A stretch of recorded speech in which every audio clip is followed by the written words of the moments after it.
Welcome to Sound and Fury. I'm Eric Wilfred Watson. And I'm Hugh Frank, and I'm addicted to the hokey pokey. You'll turn yourself around. But what's it all about? Today's show is about reboots, spin-offs, remakes, soft reboots, etc. What constitutes a reboot, what constitutes a remake, and why you should give a crap. Because we all do. It's the most important thing. So we're going to delve in right now. So what is a reboot? So a reboot, really that's when the story doesn't have any direct connection to the previous story, but you have the same characters generally.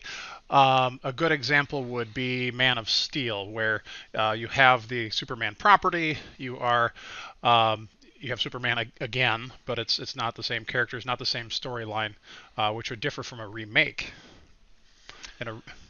Yes. A remake is, well, actually, it really annoys me, probably more than it should, when people slap the term reboot on basically any new thing. They use the term, and people that should know better, people that write about movies for a living will call things a reboot when it's not a reboot. And let's talk about some of the different kinds of, there's sequels, there's reboots, there's remakes. So let's kind of knock those off one at a time and define them and see what is or isn't, and if we got some examples. Sure. So we got reboot, and I think the big one is to clarify the difference between a reboot and a remake. Yes.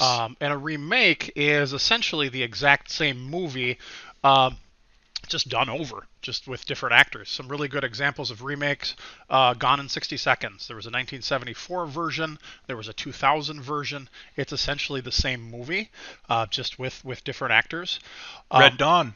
They Dawn. did a Cold War one, and then they did a not Cold War one. Yep. And then they redid that one because they didn't want to piss off China. Right. So they remade the remake. Yes. It's kind of like When You Begin to Begin, but slightly different. But I went to the source of all infallible truth, Wikipedia, who is never wrong about anything. Never. Wikipedia defines a reboot as a reboot discards continuity to recreate its character's plotline and backstory from the beginning. And because it's Wikipedia, that is absolutely 100% correct definition, and that's what we're going to go with today. Because nothing's ever been wrong on the internet. No, that doesn't happen. Which is why you can trust us. Because we're on the internet. Yes. So let's talk about a few things that are not reboots. All right. You got an example? Well, we already went over a remake. A remake is not a reboot. It still makes an attempt to restart the story, but they do it in an attempt to remake the same thing, but with modern special effects, modern storytelling, maybe put a little bit of a twist on it. Yeah. The Blob was a remake. They had this 1950s thing that was really horrible. Good idea, but limitations of the time. Then they did a remake of it to try to update it with modern special effects. So now it just looks like really horrible 80s special effects, but even better than 1950s. Well, better subjectively. Subjective, yeah.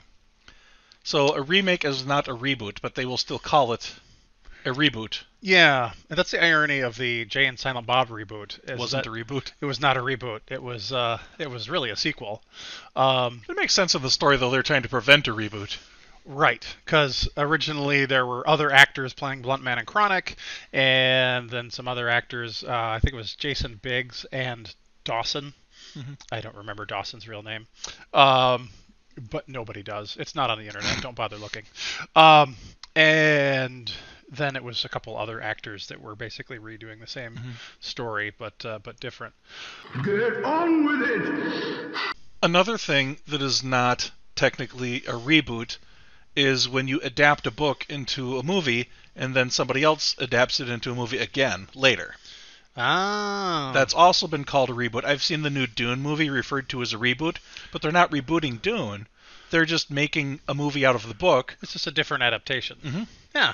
They call those reboots quite a bit. That's been done more than once. Like Sherlock Holmes is not a reboot because it's an existing book that's been adapted a million times, but none of them are reboots. So is that more of a remake then, since it's original source material and they're just kind of doing it again? They're readapting. Readapting? Okay.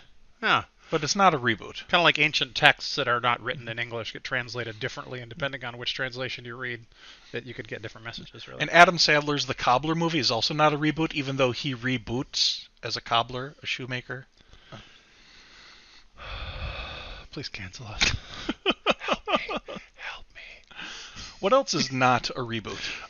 You've got a spin-off is not a reboot. That is true. Spin-offs are basically every not original Star Trek show. The Next Generation, Deep Space Nine, etc. Yeah. Yep. And one could be said that all of the stuff that is not basically the original trilogy in Star Wars is more of a spin-off because their character is not really related to the real story. Mm-hmm. The real story. Like Jar Jar Binks, he's not really related to the real story. It's a spin-off. It's the comedy version of Star Wars. And by the way, we understand these are fictional characters, just so you know.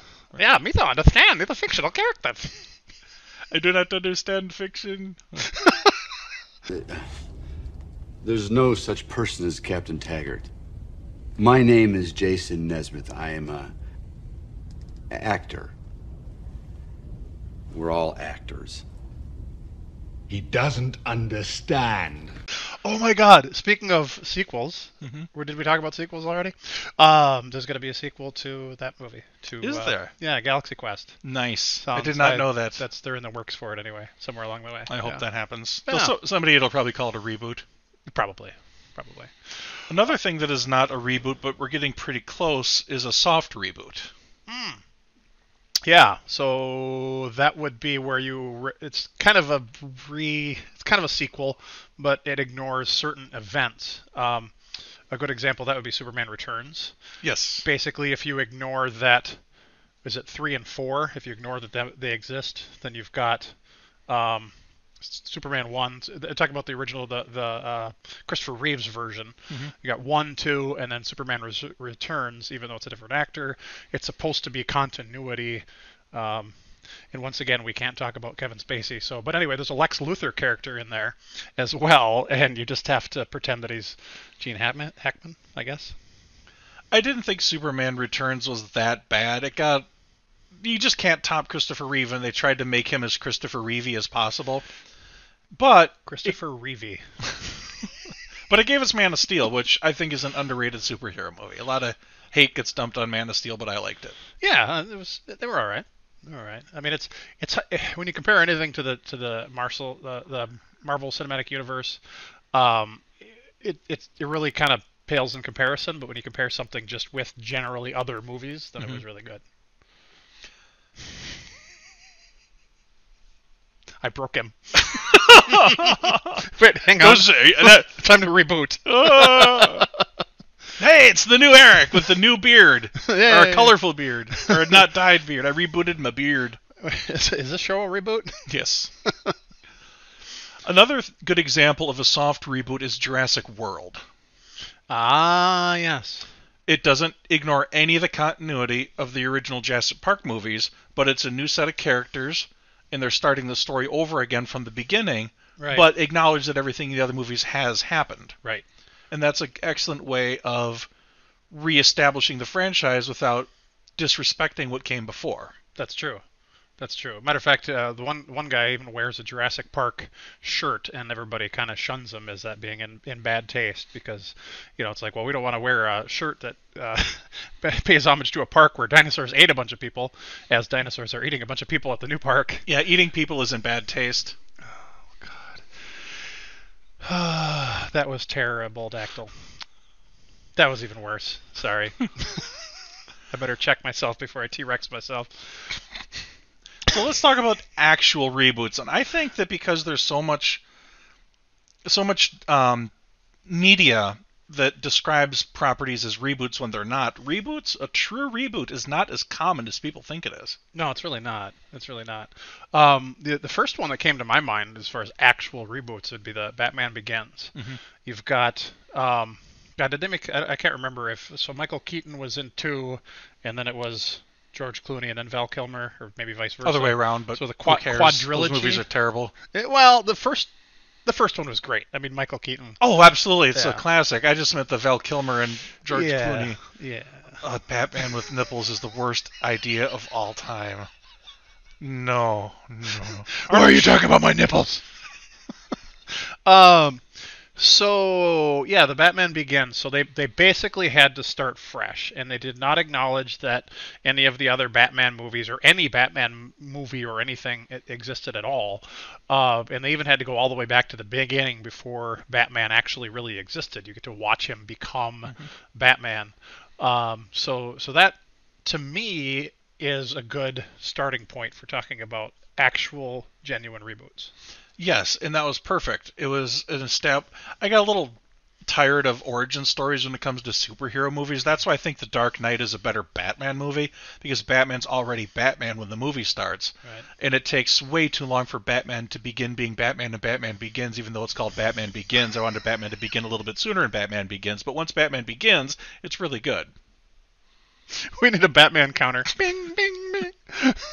Because I'm Batman. Knock, knock. Who's there? Beak. Beak. Who? Because I'm Batman.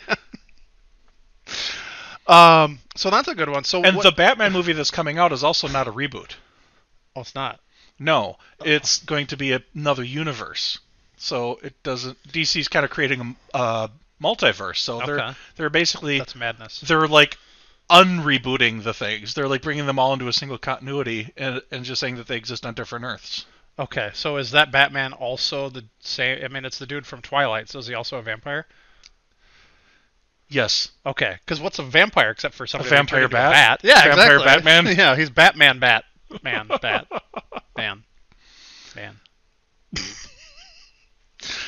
So what's the... Welcome to the internet!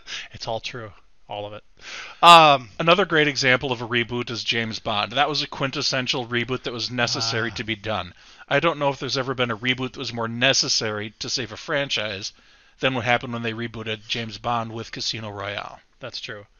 So was like GoldenEye supposed to really be the same James Bond? I mean, different actors, of course, make sense, but was that really supposed to go all the way back to the original Sean Connery James Bond? Yes, it was supposed to be the same character, and it started to get silly that the real Sean Connery was getting really, really old, Right. but James Bond was sort of aging in reverse. Yeah. So they were kind of almost de facto reboots, but the continuity was the same, but it got to a point where it was ridiculous to think that in 2000 whatever it's the Right. same James Bond that was existing in 1960 something. Unless he's also a vampire.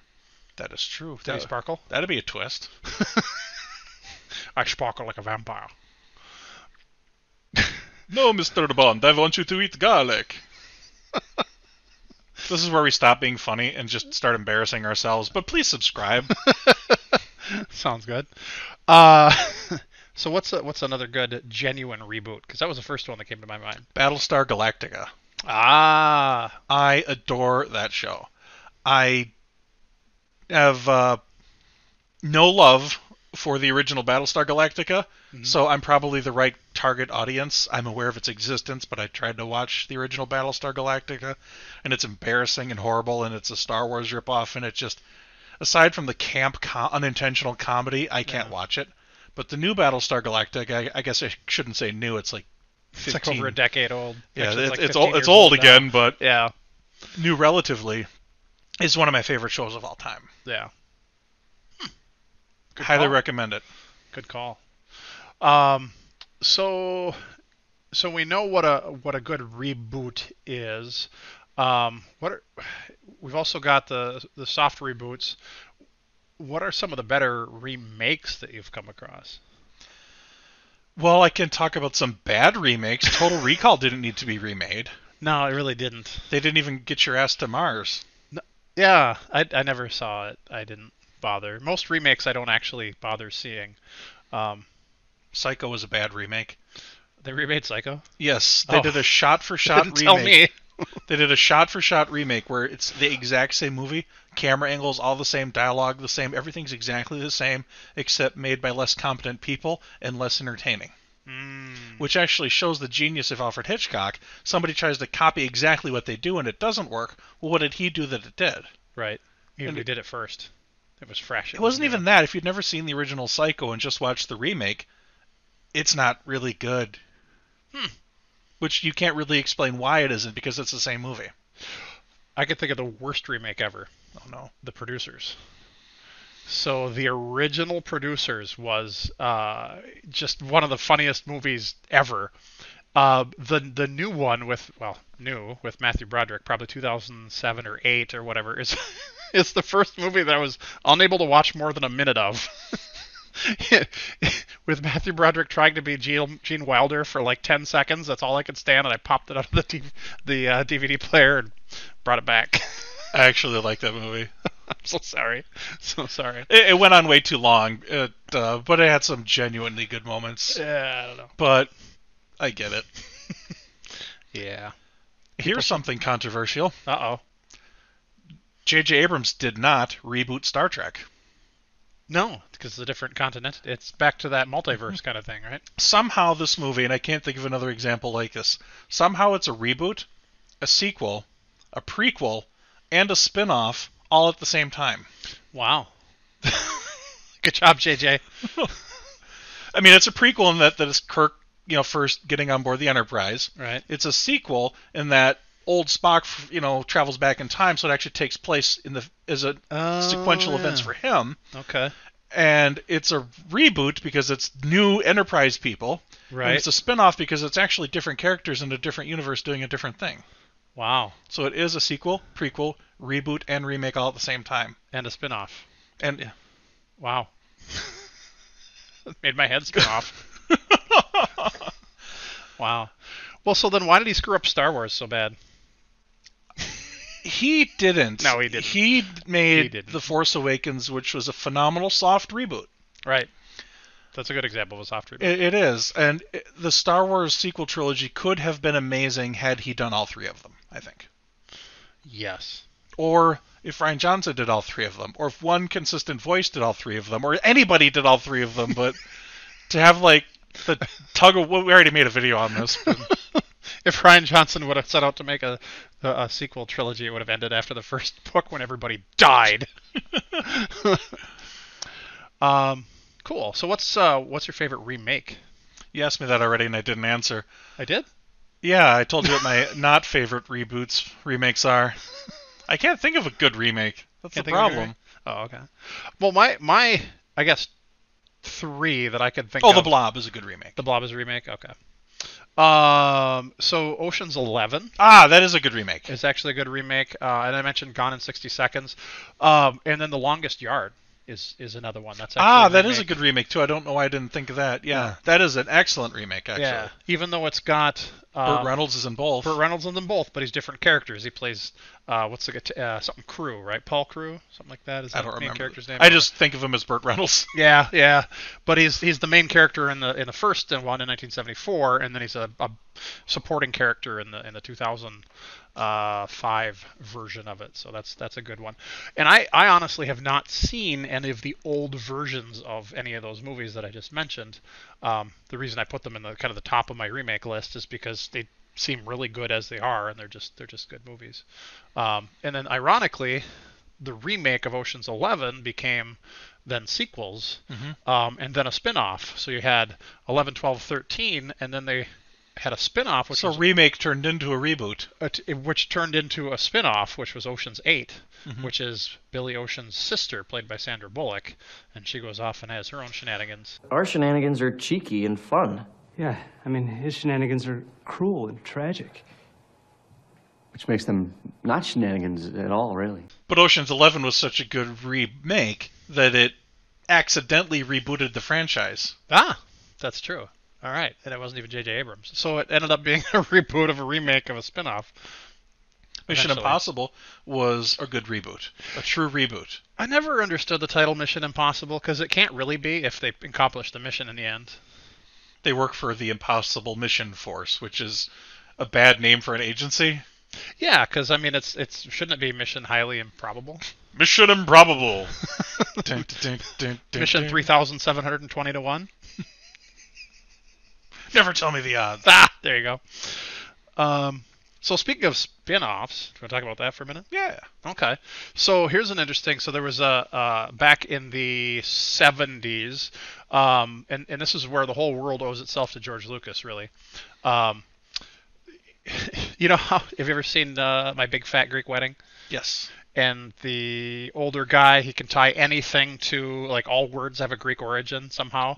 I can tie anything to back to George Lucas. It's like 6 degrees of George Lucas. That reminds me of a Star Trek episode. Oh boy, Just exactly, kidding. Just kidding. exactly, Go. yeah. So there was a bunch of short movies, I guess, called Love American Style, an anthology, and there was one of them was a pilot for a show, and it kind of got put on a shelf. None of the producers or none of the executives at any of these TV places would do it. But then with the popularity of American Graffiti, they started looking for, hey, let's do some more of this 50s throwback stuff. And so they came across this, and it became Happy Days. Okay. So Happy Days ended up spawning 7 different spin-offs. Laverne and Shirley, Blansky's Beauties, Mork and Mindy, Out of the Blue, Joni Loves Chachi, and then a couple cartoons as well. And then, of course, you have, the Fonz. Henry Winkler kind of owes his whole career to Happy Days. And then Mork and Mindy, you've got... why can't I think of Mork right now? Robin Williams? Robin Williams, thank you. So his career got... Nanu. Exactly. His career got kicked off from, Mork and Mindy, of course, who he had made a cameo appearance on Happy Days. Which makes Happy Days a science fiction show. Right. And then it all comes back to none of that would have happened without American Graffiti. So thank you, George Lucas, for anything that Robin Williams has ever been in. That actually does remind me of a Star Trek episode. Oh, good. I was waiting for that to happen. The original pilot for Star Trek was shelved. The executives didn't like it. They thought Spock looked demonic. They didn't like a woman as a first officer. They just thought it was too weird and nerdy, so they didn't make it. So years later, they showed the pilot episode to William Shatner to say, would you be interested in being in this show? And then they rebooted Star Trek. They completely reimagined, redesigned the set, and launched the show as that. Rebooted my show. Now we get to sequels, and this is where the fun part is. Yes. Yeah. So. And a sequel that comes way after the previous movie is also not a reboot. Bill and Ted 3. I read online that it was a reboot of Bill and Ted. Oh, no. No, it's not a reboot. It's a sequel. It just took forever. So is there a subcategory for sequels that hand off movies to the next generation? A passing the torch thing? Yeah. Sequel. Still a sequel. It's not a subcategory of sequel. Okay. Maybe soft reboot. Sort of, right? Because they're continuing. Well, yeah. It's a little bit of each. That's where these things get kind of muddied. Mm-hmm. And we're doing our damnedest to clear it up. Yes. You can trust us. We're on the internet. So what's the best sequel ever? Terminator 2. Ah, that's on my list. Well, for me, it's Empire, followed by T2. Mm-hmm. Empire. Star Trek 2. Star Trek 2. Yeah. Oh man, especially when you compare it to the first one, right? Yeah, the most longest, boringest movie ever. They tried to deliberately be not Star Warsy. When they did the original Star Trek, they kind of mimicked 2001: A Space Odyssey. Ah. Then they said, that was probably a bad idea. Let's just make an action movie. Okay. And then it worked. Okay. Yeah, and I would argue that... And Nicholas Meyer wanted it more naval. He wanted it like a submarine battle movie. Oh, yeah, and that's still one of the best, best starship battles, I think, in any movie. And if you...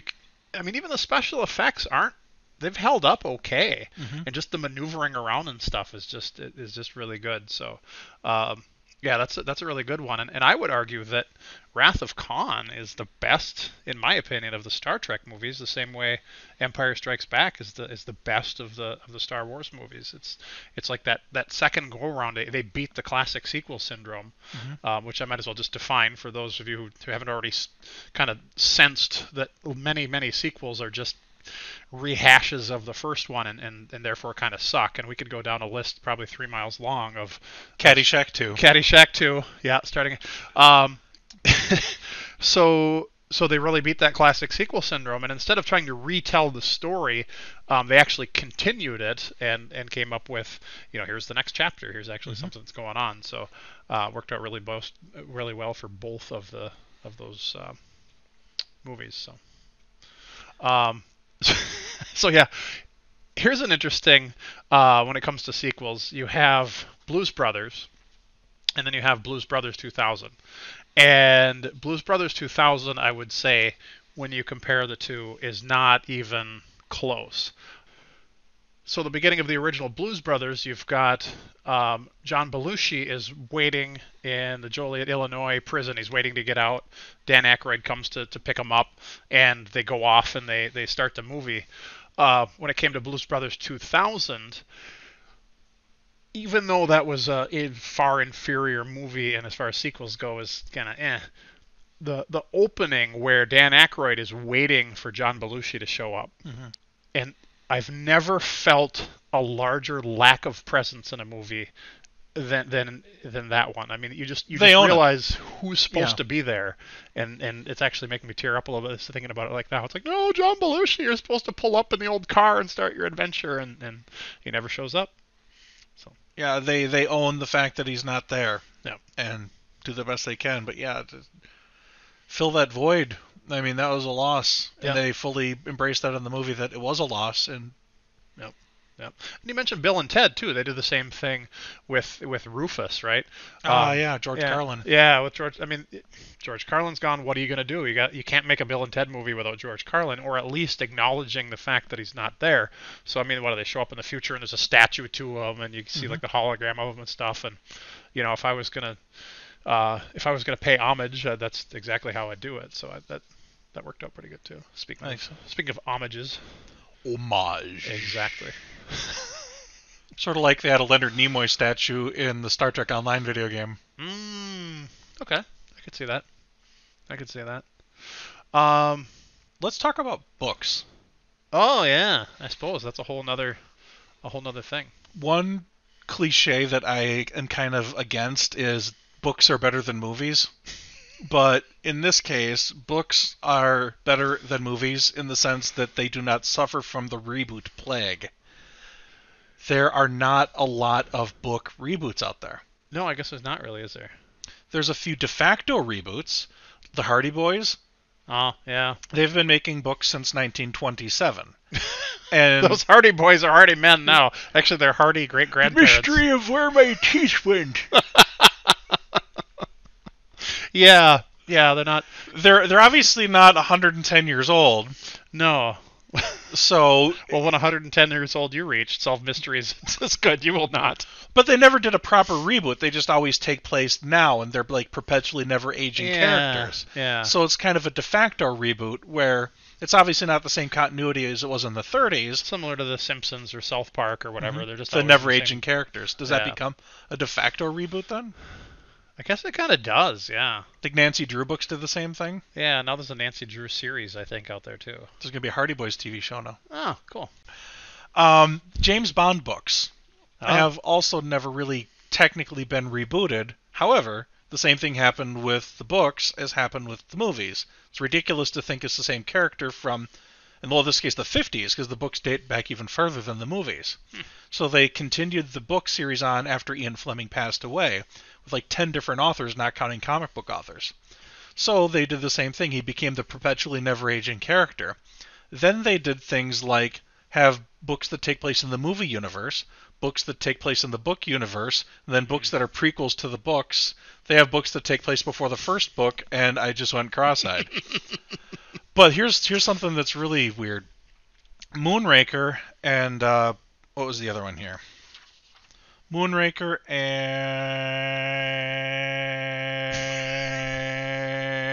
and The Spy Who Loved Me. They were books that were adapted into movies. Okay. But the movies bore very little resemblance to the book. So they novelized the movies into a book. So there's 2 Moonraker novels for James Bond, and there's 2 Spy Who Loved Me novels for James Bond, and they're not the same book. On the movie version, it says the book of the film. So that's not confusing. No, not at all. So they rebooted their own They rebooted thing. kinda. I don't Okay. know. I don't even know what category that is. Huh. So, wow. So how does that count for what's the sequel to The Shining? Because it's not there. There was a second book, right? And then the second book followed the first book, but then the second movie had to follow the first movie, right? Because there were characters that had died. Yes, that was another good example of something. So the Shining novel had a different ending than the Shining movie. Right. But people are more familiar with the movie. But there are things in the sequel to The Shining called Doctor Sleep that are really tied into the first book. So they had a really tough time of adapting it so that it was consistent to both things. And I thought they did a really good job. Gotcha. That is another really excellent sequel. I can't watch the kid getting killed in Doctor Sleep. Yeah. But other than that, it's one of the best sequel horror movies I've ever seen. All right. Jurassic Park was kind of similar too. We mentioned that, where in the first book, Ian Malcolm gets eaten somewhere along the way, but then Jeff Goldblum was one of my favorites. He was such a popular character that they didn't want to kill him, so he lived instead. Well, that kind of makes the sequels a little hard to do, because in the sequel books, of course, he's never there. So they had to figure out a way to write him in. Yeah. They also, in books, like I said, there's not a lot of reboots, but there's a whole lot of spin-offs, sequels, prequels, and continuity gets a little confusing. Yeah. Like, a good example of that is Orson Scott Card, Ender's Game. Oh, yeah. Ender's Game is a book that takes place in the near future during a war with aliens. Then the character Ender Wiggin... Like all good not too distant future books too, right? That's right around the corner, that war with the aliens. It's the only book ever written that takes place in the future where humans go to war with aliens. It's the only one. Hey! And in that book, the character Ender Wiggin goes into the further future because of relativistic space travel. They can't go faster than light, so he ages really slow as he goes very far into the future, out into space, and they follow his adventures in the far future. So wait, it's a science fiction book that follows the rules of actual physics? I know, it's weird. That is very weird, yeah. But at the same time, the characters they left behind on Earth have their own separate sequels, so the book splits off and has different sequels going in different directions. Ah. And then they have prequels that go back with those different characters in other different directions. So it's kind of hard to figure out where to begin other than just the original book. Start with Ender's Game, yeah. So you begin at the end, Ender's Game. Yes. Okay, that makes sense. So where do you put then a shared universe when you have characters that are walking from one book or movie or media to the other, literally not only from one movie to other, but from a TV show to back and forth from a book? Where does that fit into the whole thing? Well, in the DC universe, they rebooted Superman with Man of Steel, and that created an extended universe. But Marvel did it by starting a property that wasn't already a movie. There is no Iron Man movie before Iron Man 1. True. So that established the precedent for their universe. And then they kind of brought in little reboots, like the Hulk was sort of rebooted in the MCU. Yeah. Fantastic Four, I guess, is about to be put into the MCU. Yeah, and that'll be a reboot because there's already been two movies and neither of them had any continuity that they're going to continue with, right? Yes. Probably So I hope start this over. clears everything up for you. Hopefully. But when you have a character that goes from one movie to another, is that kind of a spin-off, or is a shared universe its own separate thing? I would call it its own separate category, although a lot of times you can have a movie or property fit into more than one of these categories. Gotcha. It can be a spin-off. It can be, well, like the JJ Abrams Star Trek. It's like all of those things at once. Whereas in the Marvel Cinematic Universe, like when they bring in, Fantastic Four, or they bring better example, they bring in Spider-Man. That wasn't really a reboot of Spider-Man. It was just their version of Spider-Man in this already existing universe, but it kind of was a reboot. Right, except now they're all going to get mixed together in one big Spider-Verse, I guess. So they're unrebooting it, bringing in the old continuity. Oh my goodness. So that's really simple. Now that you understand completely. There we go. Just please stop calling it a reboot if it's not a reboot. Please, Yeah. Internet people that write on websites that actually get paid to talk about movies, Right. get the damn terminology straight at least for that one little thing. Please. Thank you. Never will. So did you we talked about The Simpsons for a moment. Did you know that they're actually a spin-off?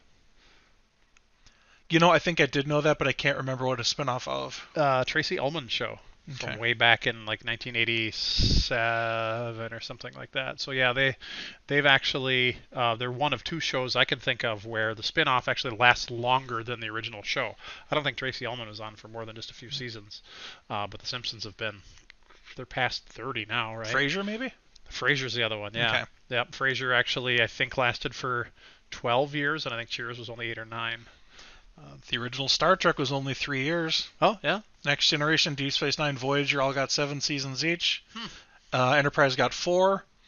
So far, Star Trek Discovery is going to have 3. I just know this off the top of my head. And Well, Voyager was supposed to have 9, but they only got through 7 of 9, I think. that is true. All right, that makes sense. Oh, yeah. Yeah, that's all I got, too. All right. We Guess should that's- probably end the episode now. Probably should. They're eating her. And then they're going to eat me.